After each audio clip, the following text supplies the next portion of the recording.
All right, here we go again. Thank you, folks, for joining us.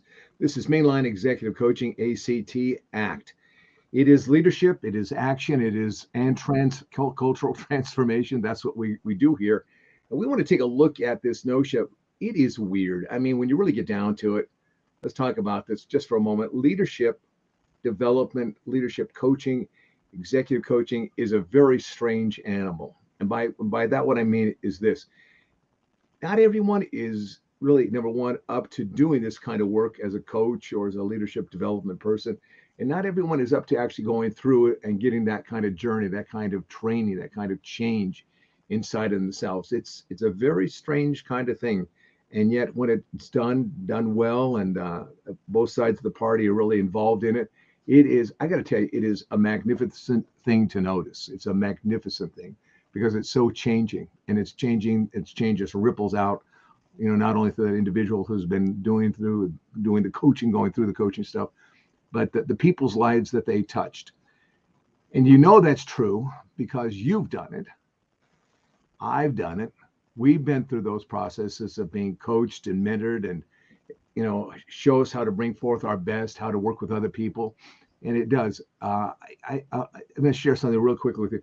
I am still contacted by people, either clients or people that have worked for me, saying how that relationship that they had with me as they worked for me or as they were coached by me, they're still feeling it.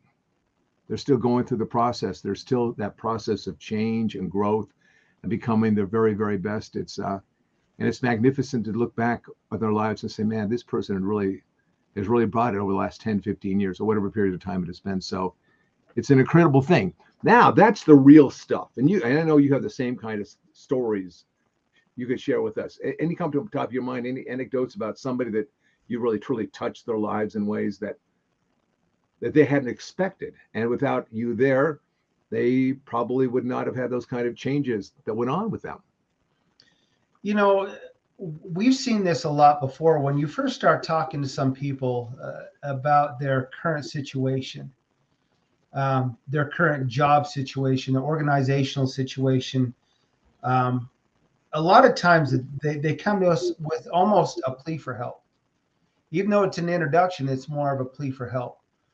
And in a short period of time, once you start teaching them about themselves, about their abilities, where their strengths, where their gaps lie, and help them open their eyes, you start to see how that change impacts not only them, but those around them.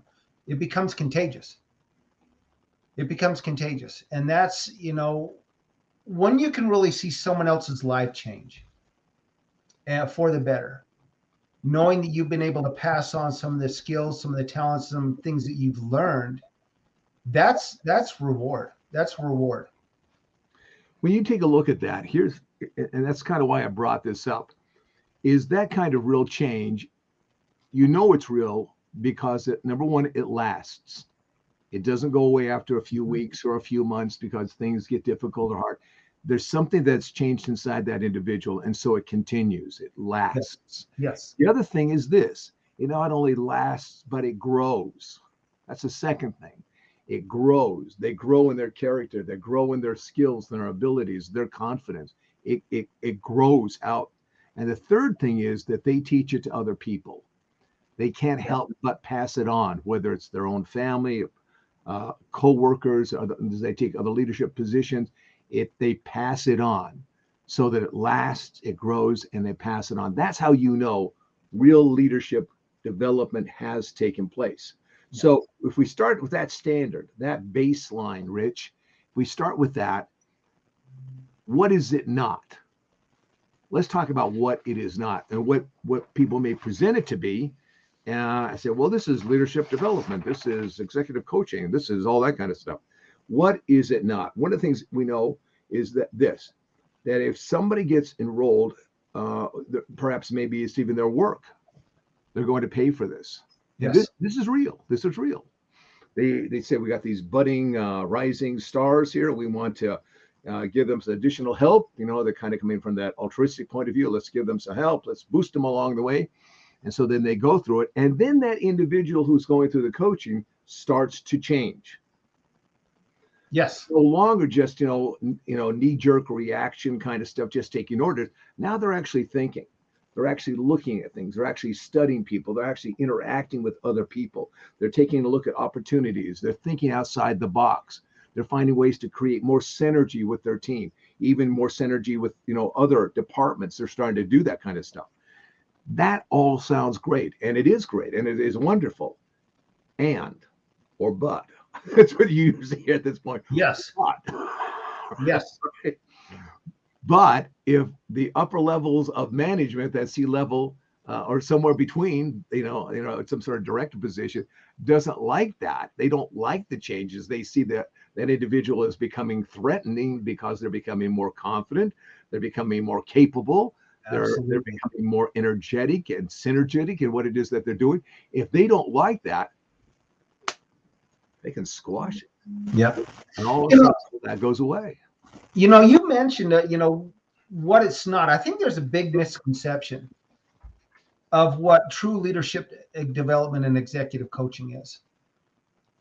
It's not, and I think it's viewed as, in a lot of, I know it is, as viewed as, we're going to come in, executive coaches are going to come in and fix a problem in your company or tell you how to do your job. That's not what we're there for. It's assumed you already know how to do your job, or it's assumed you already have the problem-solving skills within your organization. That's not why we're there. We're there. That would be the case, though, right? I mean, yeah, absolutely. But we're executive coaching, and here's the thing: it's increasingly expected. In years past, it was a rare exception, but now it's increasingly expected that there's some kind of leadership development coaching, something along those lines, critical leadership development in people's resumes or people's background. One of the things is to truly understand is there's seminars, there's all these other things, and I want to call these the one and dones. Okay, the one and dones, the things that don't work. We've all been there.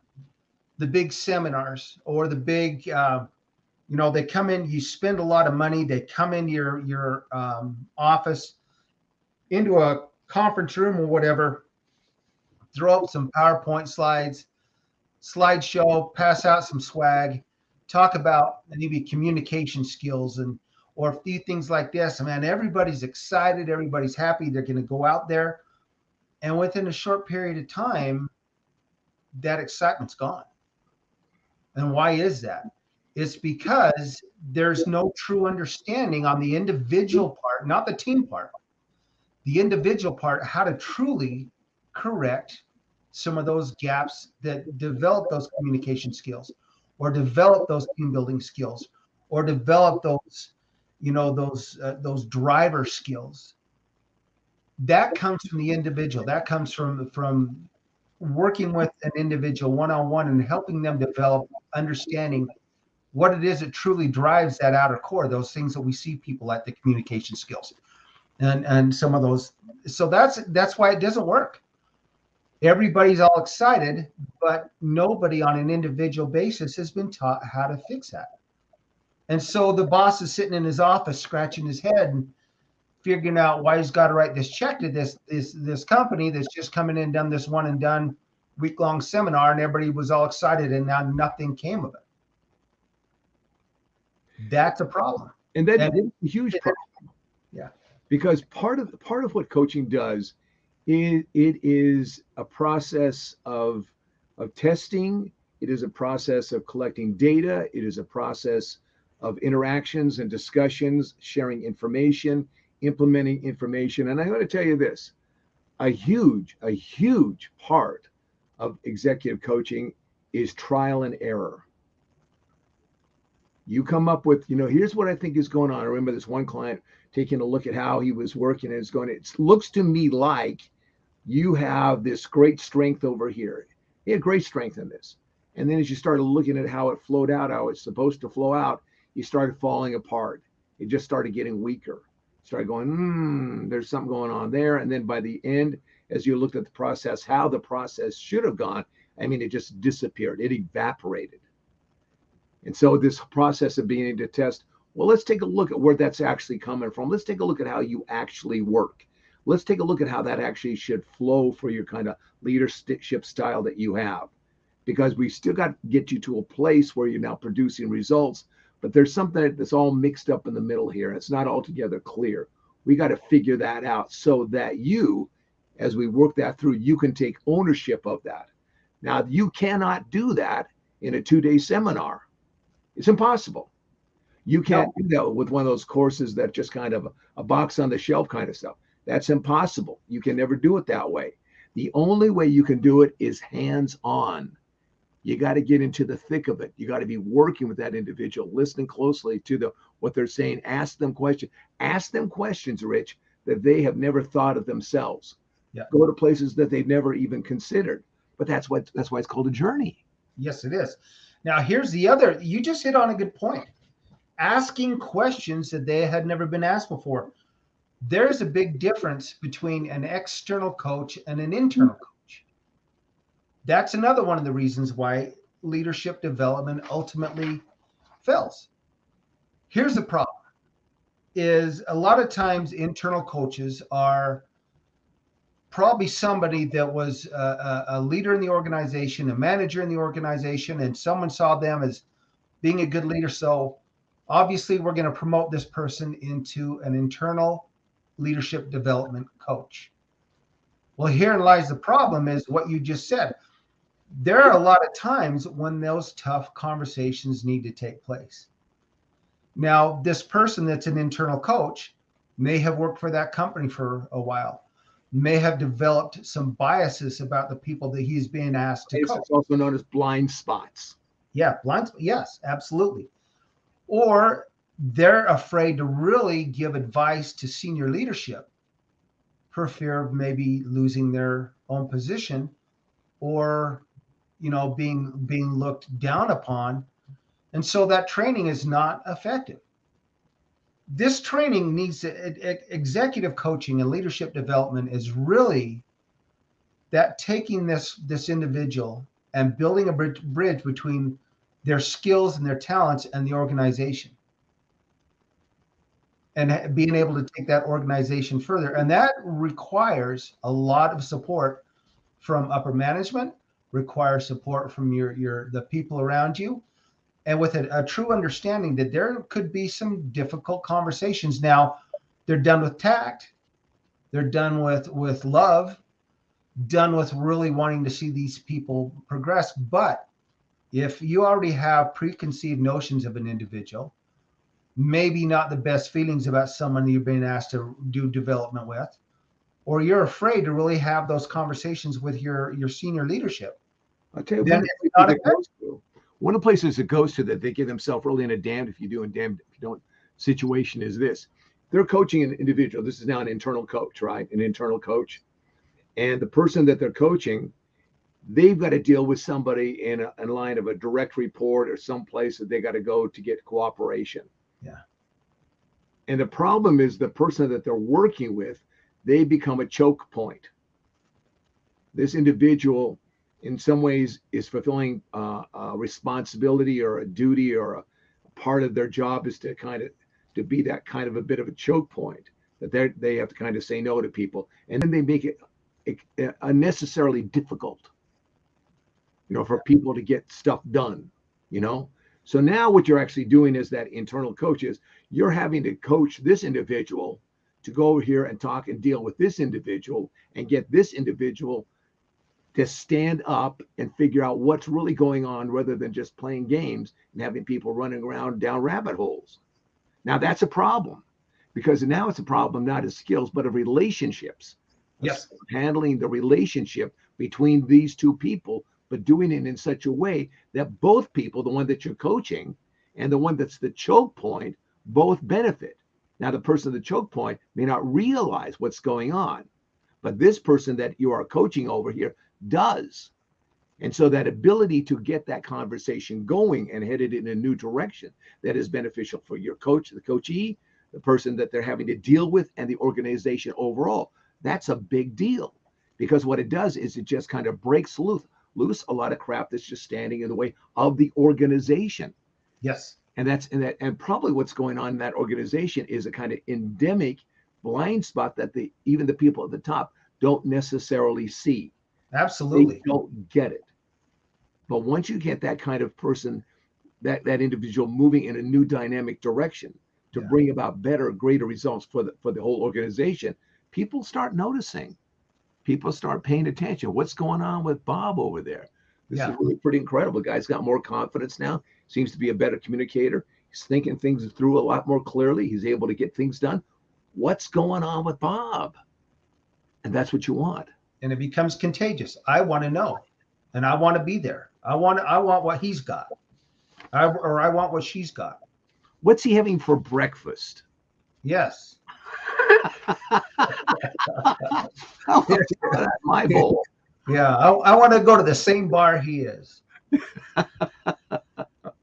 But there's a lot of good leadership development courses out there. Now, we're not bashing all of them. Absolutely not.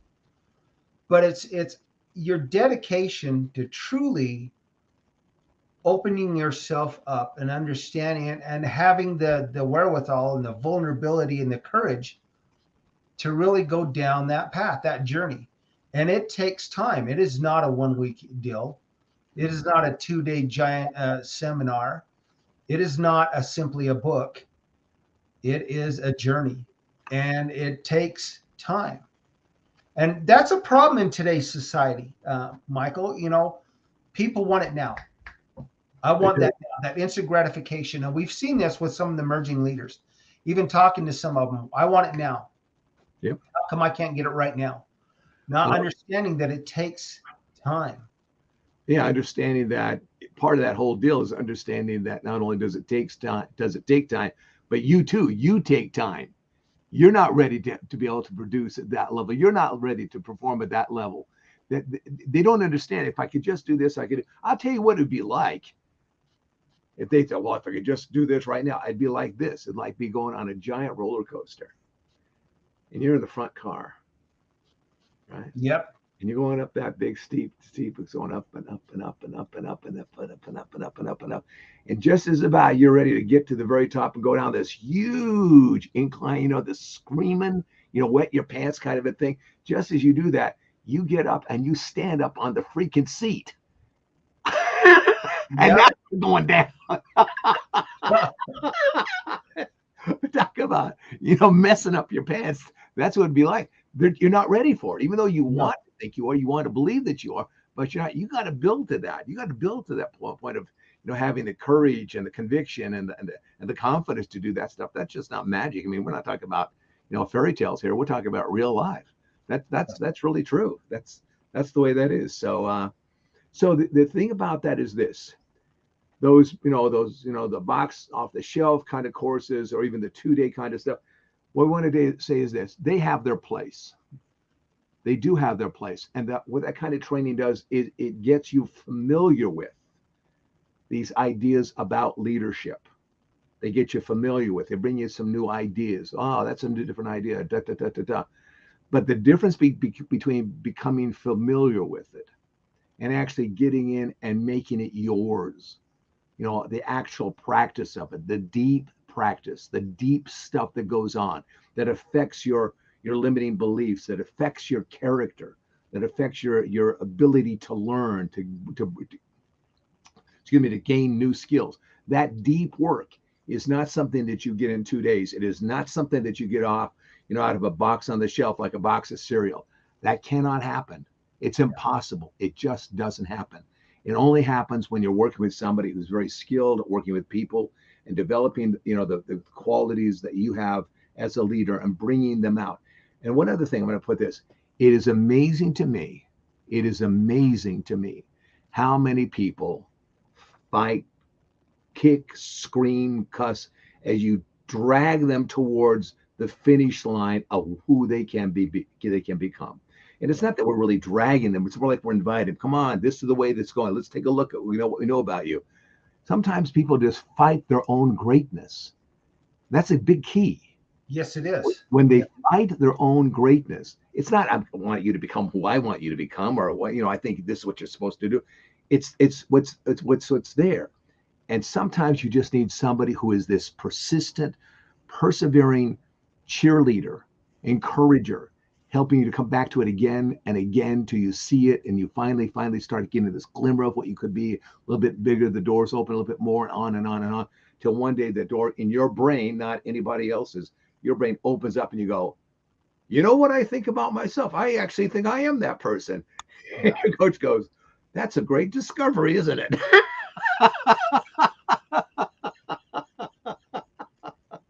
Yes, it is.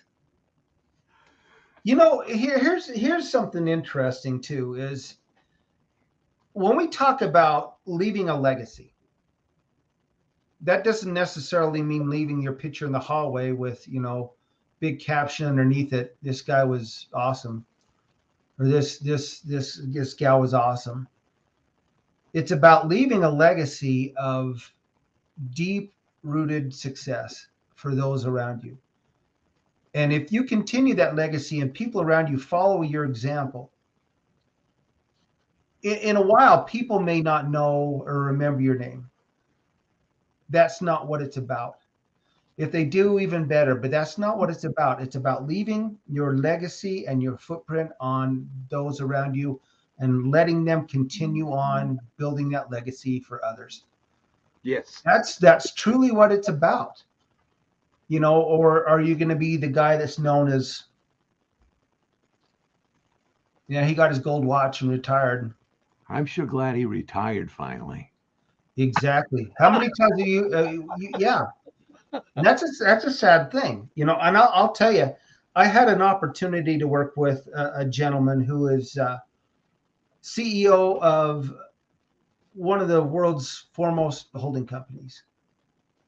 Spent some time with him recently, was able to go out to dinner with him this past week. And I got to tell you, very rarely have I been around people in that position who are so humble, active listeners, incredibly sharp, know they're on their game, but yet are so interested in who you are. What makes you tick? What makes the people around you tick? And even a comment he made, in the end, we can manage all the processes we want, but it's truly the people that count.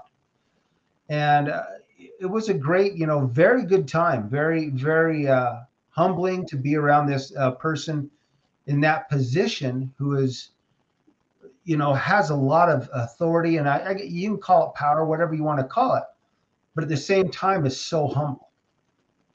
You would never know. You would never know, but such an active listener, humble, and that's really the kind of legacy that I can see, that we should all be leaving. Are you truly listening? Are you truly humble? Are you truly appreciative of the position that you're in and the ability you have to impact others' lives? That's what leadership development is about. That's what executive coaching gets you to. So if you think it's a book or one and done or a seminar or, a couple PowerPoint slides or a, kumbaya around a campfire, that might be the start. That could be the beginning of the journey or something that is going to get you interested in further development. But don't stop there. Keep going. Call us. We can tell you how to do it. That's right. You can't teach a kid how to ride a bike in a seminar. That's just the truth. All right. Another one done. Here we go. How they get hold of us? Start that conversation. If you're that one, let's do it. Let's get talking. Executive Leaders Act, ILEC.com. Look us up. Go to our website. Connect with us. Send us an email. Give us a phone call. Our phone numbers are on there. Email addresses are on there. A lot of information on there about us. And I want to kind of, I'm going to start throwing this out here a little bit, Michael. We are close to our 100th episode. Yeah. We've been at this for about a year, and we've been very fortunate. Right now, we have followers in 32 countries, 238 cities worldwide. We love to talk to everybody we can. So we are going to have on our 100th episode coming up here in about a week and a half, John Mattone, who is the world's again, recognized as the world's #1 executive coach, motivational speaker, and foremost authority on intelligent leadership and cultural development. He's going to be on with us. And not only that, he's a great friend of ours. It's a great guy. He's a great guy. He's, he certified both of us, as he's a mentor. And for me, he's a great example in my life just because of how he's proved himself and reinvented himself several times. Yeah. So we're going to have him on, and we're excited about that. So we'll be making sure that we have a way for y'all to be on that live. Sounds good.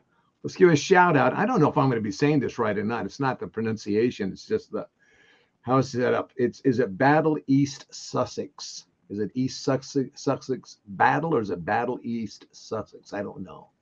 But shout out. Thanks for tuning in. We appreciate you a whole lot. Yep. All right. Everybody have a good night. Take care of each other. And we'll see you again next time. All right. All the best.